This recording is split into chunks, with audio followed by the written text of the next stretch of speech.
Hello दोस्तों, मैं हूं दिनेश किवरा। न्यूज़ टाइम में आपका बहुत बहुत स्वागत है।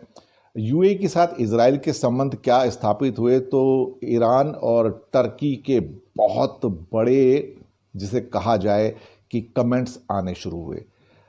इस मामले में हमारे पास कुछ मेल्स आ रही हैं, मैं इसके बारे में थोड़ा सा बताता हूं। फीडबैक कॉलम के अंदर इतने कमेंट्स नहीं आए जितने मेल्स में आए हैं।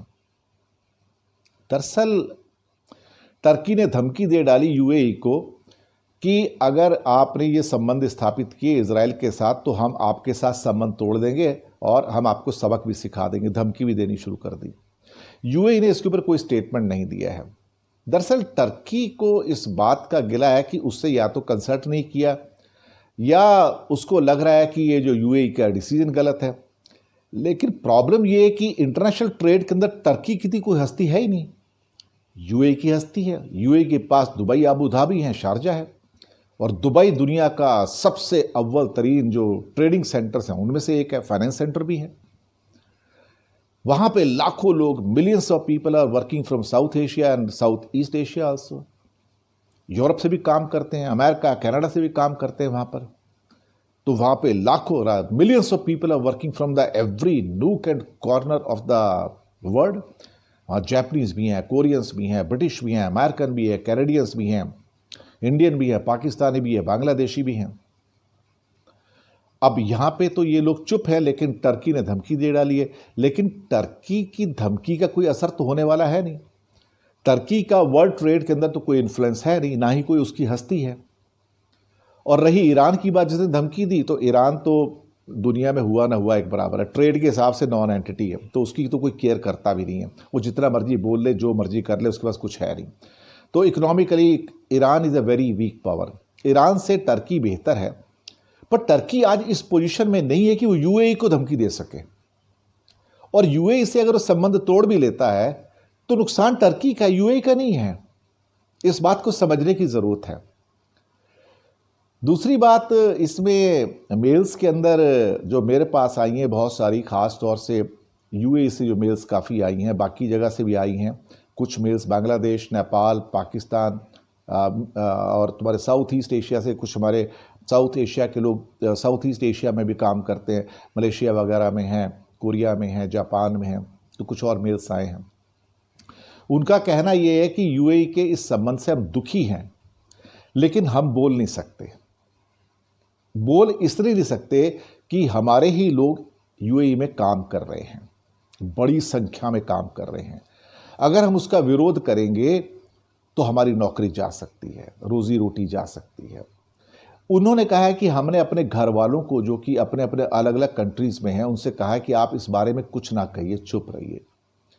शायद इसलिए अगर आपने नोट किया तो बहुत सारी सरकारें इस मामले में बिल्कुल चुप हैं। उन्होंने कोई स्टेटमेंट नहीं दिया और वो स्टेटमेंट देंगी भी नहीं।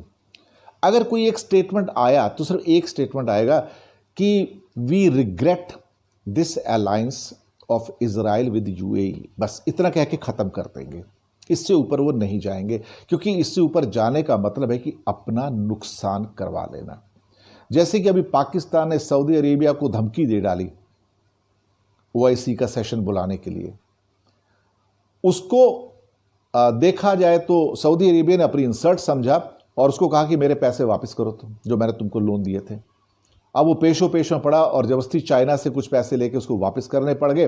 और बाद में फिर पाकिस्तान उनको मनाने में लग गया, सऊदी को, कि आप प्लीज़ प्लीज़ नाराज़ मत होइए। हमारे मंत्री साहब जो शाह हैं, कुरैशी साहब हैं, कोई वहाँ के, जो कुछ भी बोलते रहते हैं, आपको पता ही है। तो ऐसी बहुत सारी मेल्स जो ये इस बात को बीच में, वो इस टाइम परप्लेक्स्ड हैं, कन्फ्यूज्ड हैं, बोलते प्लीज़ आप कुछ कहिएगा नहीं, प्लीज़ आप। हमने अपने लोगों से कहा है अपने अपने कंट्रीज़ में कि वो यूएई के इस डिसीजन के बारे में कोई बात ना करें, क्योंकि इससे हमारी जो रोज़ी रोटी है उस पर बुरा रिफ्लेक्ट करेगा।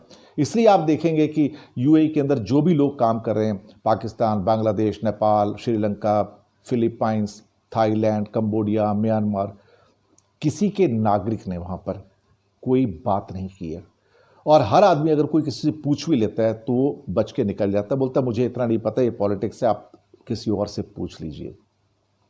तो कोई भी आदमी अपनी नौकरी नहीं गंवाना चाहता है वहाँ पर। और वैसे भी दुनिया जब बदल रही है तो दुनिया के अंदर इक्वेशंस भी बदलेंगी। और ये उसी का नतीजा है। इक्वेशंस बदलने के लिए ही बनती हैं, तो वो होगा ही होगा। तो इसमें ज़्यादा कुछ किया नहीं जा सकता। टर्की को अपने संबंध तोड़ने हैं, यूएई से तोड़ दें, यूएई से कोई फ़र्क पड़ता नहीं। टर्की वैसे भी कोई बहुत बड़ी वर्ल्ड ट्रेड के अंदर हस्ती तो है नहीं, यूएई तो फिर बहुत बड़ा हस्ती है।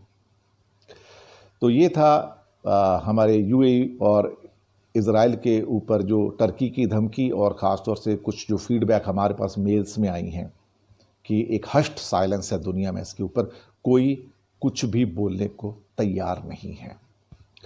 शुक्रिया आपका।